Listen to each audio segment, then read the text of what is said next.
want to run for president, and you said it'll be at least a year before I make the decision. Right. So we're now past February 2014, March, April.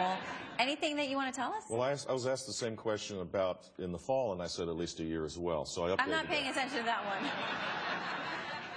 You're I'll pushing make it up my down. mind at the end of this year. What for you are the critical considerations you'll have to make? Two simple things. One, because I can't figure out the politics. I mean, it's pretty crazy right now. You know, we're in a very volatile world. So if you spend a lot of time and energy, well, how am I going to win the Muscatine pork roast, straw poll or something like that, which Dad won, by the way, in 1980 when I was there on his behalf. How do you, all the tactics of a campaign are not nearly as relevant, because I don't think you can predict what the context of a campaign this far out.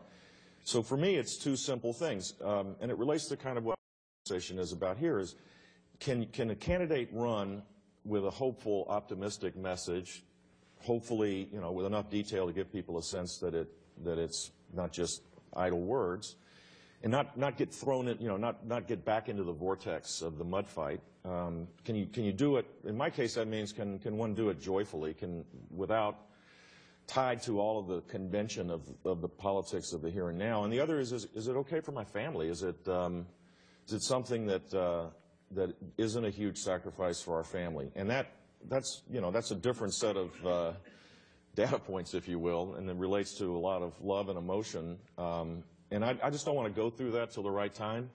And it turns out that not running has generated more interest than if I said I was running. It's kind of weird. I'm not that smart, I promise you. It wasn't. It just kind of happened that way. And so I go about my business each day trying to avoid having to think about it. I've got a lot of work to do, and I have a fulfilled life. And at some point, pretty, it won't be a year from now. Marking it down. End of the year, I'll make a decision, and it'll be based on those two simple things.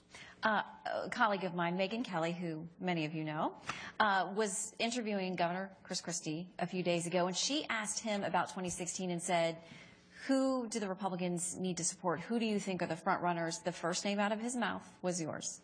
What do you make of that? Because a lot of people have him in the mix as well. Absolutely. He's the real deal. I think he's spoken here, hadn't he? If he hadn't, you need to invite him. He's a spectacular guy, and there are a lot of candidates. Rather than say, because I think there are a lot of really good potential candidates, and rather than speculate about that, I think maybe the answer is we need to elect candidates that have a vision that is bigger and broader, and candidates that are organized around winning the election, but not making a point. Winning the election should be what we're about. Winning allows the big things to get solved. Winning gets the country back on track, in my mind. So the candidates that have that bigger vision and can connect well with people, I think, are the candidates. Christie would certainly be on that list, as would other people as well. If you want me to go through the whole list so I don't take anybody off, I'm happy to do that, but I think you get my drift. Much more coming up from the George H.W. Bush presidency.